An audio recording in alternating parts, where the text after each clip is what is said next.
Record. Yeah. Last time we didn't record. Okay, so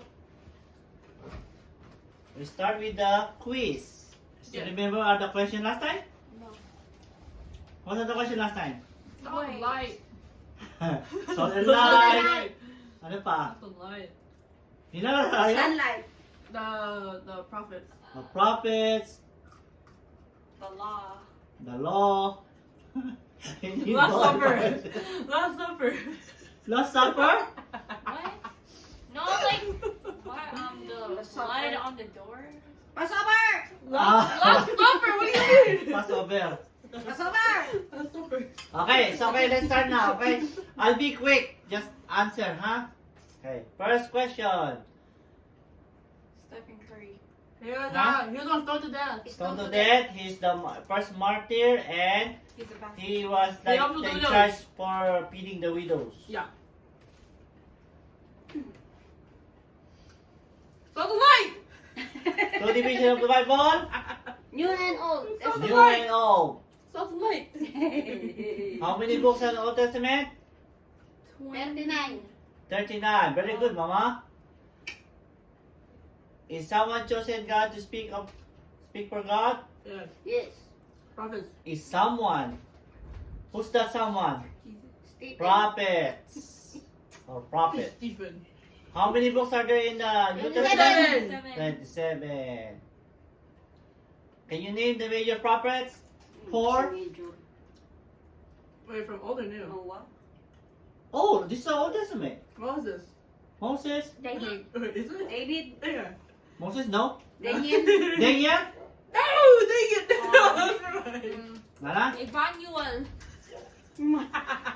What? Wait. Isaiah? Jeremiah? Oh, is it? Ezekiel? Oh, shit. Ezekiel. Isaiah. Emmanuel. Minor prophets. Minor prophets yan, not major, Major. sorry. Minor Moses. prophets, there are a lot. Moises. Moses? Who's Moises? No, Moses, ano pa? Wala na? Meron si Dude, Moises. I remember one, but I can't remember the name. Wala na? Yeah, Mary.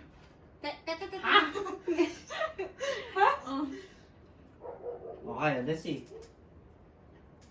We have Hosea, Joel, Amos, Oh, Obadiah, Jonah, Micah, Malachi. Nahum, Habakkuk, Zephaniah, Plus Moises. Haggai, Zechariah, and Malachi. Malachi is the last Old Testament prophet. Okay? Moses right there. Other significant prophets. Moses. Ayan, Moises. Moses, Mary. Mary, Samuel? Samuel. I think yeah, Samuel. Samuel? Okay, let's see. Elijah, dang it. Samuel, No. Nathan, Moses, Balaam, Deborah, There, God. there, Miriam. Oh, Miriam. That's what I'm saying. Miriam's one of them. Oh, yes, si Mary. Miriam, di ba? I'm saying that. Okay, let's see. You search the scripture because you think it that in them you have eternal life, and it is they that testify on my behalf. Which verse is this? Salt and light. Ay, salt and light. We're done with that now. We're done with that. Is it from John, from Genesis? Acts, from Genesis, or Exodus? Genesis. I don't know. Genesis? Wait. Acts. We already read this last time. Genesis. Acts. John. I will put my enmity between you and the woman, and between your offspring and hers. I discussed this, right? Yeah. Yeah. He will strike your head, and you will strike his heel. Oh. Which verse is this? Genesis. Genesis? Acts. Acts. Acts. Genesis. That's Ah, yeah! for me. You guys Right? You guys He- suck. Because the snake, when it says No, it's gonna the be offspring Exodus of the and- woman will Yeah. will crush your head, the evil. Susunod yan, Acts na. Okay. Hindi kami titigil ni Sonia. All the prophets testify about him, that everyone who believes in him receives forgiveness of sins through his name. Acts. What is Exodus? Acts. Acts. Acts. That's what I Did we read that? I don't remember that one. Acts is a New Testament. This is like the I remember that one. Acts of the Apostles.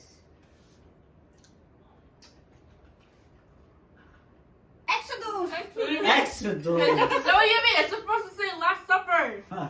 The story of the Passover we discussed last time that you put Exodus. blood of the lamb on the door Last is Supper. the Passover, and that is Jesus. Whoever believes in Jesus will Kasi be nasa saved. Holy No, Week it's na ako supposed to eh. be Baka salt and light. Last Supper. nasa Alright, Holy that's Week it. na ako eh. It's supposed to be salt and light. What about John the Dreamer? Huh?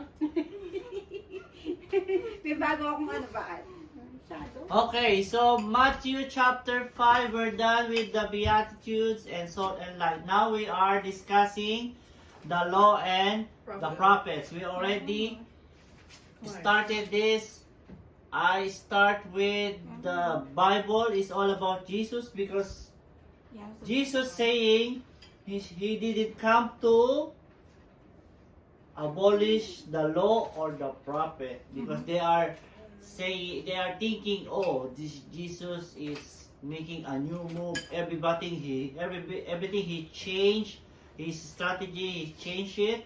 Maybe he is removing all the Old Testament prophets and law, but it is not.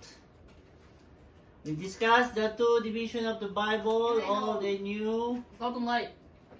27 and 39, and these are the books, the 39 books and the 27 books, the new and the old. We discussed prophet. This is like a representative of God to speak. Mostly they are deliver his message through warnings, instruction, or promises. What? Major prophets, we have 4. Minor, we have 12. Other significant prophets, we have, I think, 8 or 9. 9. Okay? So we're done with that? Yeah. The Bible is all about Jesus, so now we continue Matthew chapter 5, 17 and 18. Because the 14 and the 16 is about salt and light. 17 and 18 is The law and the prophets. the law and the prophets. Let's read again. Do not think I have come to abolish the law or the prophets. What is abolish? Get rid of. Get rid of or remove. I have not come to abolish them, but to Fulfill. fulfill. What does fulfill means? Accomplish. Do To them. accomplish or to Do them. do. For truly I say to you, until heaven and earth pass away, not an iota or not a dot will pass from the law until it is all accomplished. It says, until heaven and earth pass away. What do you mean by that? Gone. When the word is done, so it means the world will be gone. It will be end of the world one time. Until that's not happening, all what's in the Bible will happen. It happened before, it's happening now, and the one they're saying in the future will happen. That's why the one in the Old Testament, they prophesy that it happened to Jesus. Okay? That's why we are trying to prove the law and the prophets and the Old Testament. This is John 5:39. That's okay. You search the scriptures because we will learn the eternal life through the scripture. What is the scripture? You search the scripture. What is scripture? Bible? The Bible. No. You search the Bible, so you learn how to get eternal life. And Acts says, all the prophets testify. So all the prophets 4,000 years ago are the testify or the witness to Jesus. But the question, did the prophets know Jesus? Why? They keep saying about Yeah. Jesus, but they didn't know Jesus. So, they're describing this Messiah, but they didn't know. But one said he's gonna born in this, one said he's gonna be crucified.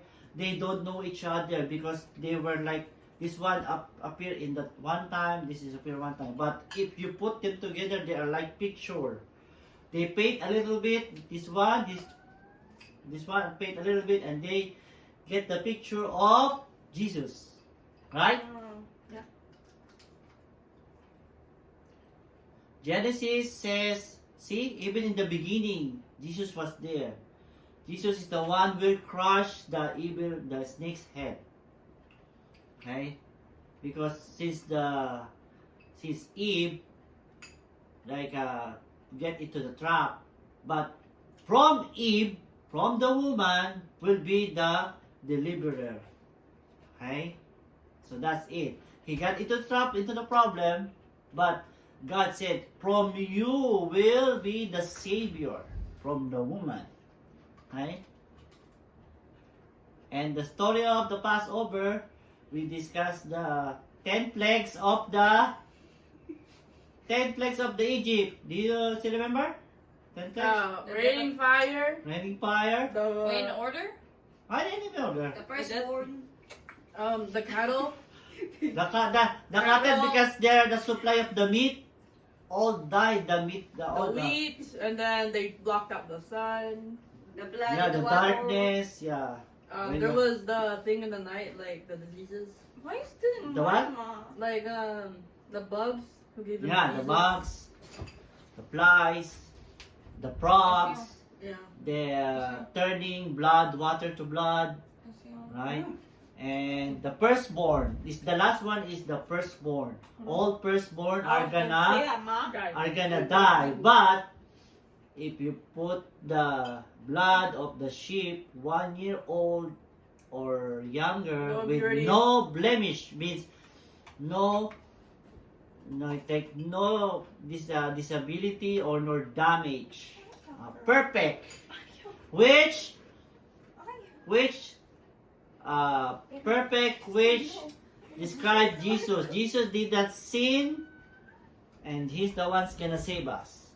Okay? Okay, now let's continue.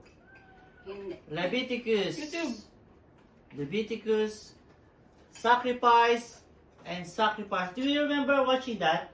No. No? Let's see. Let's say you.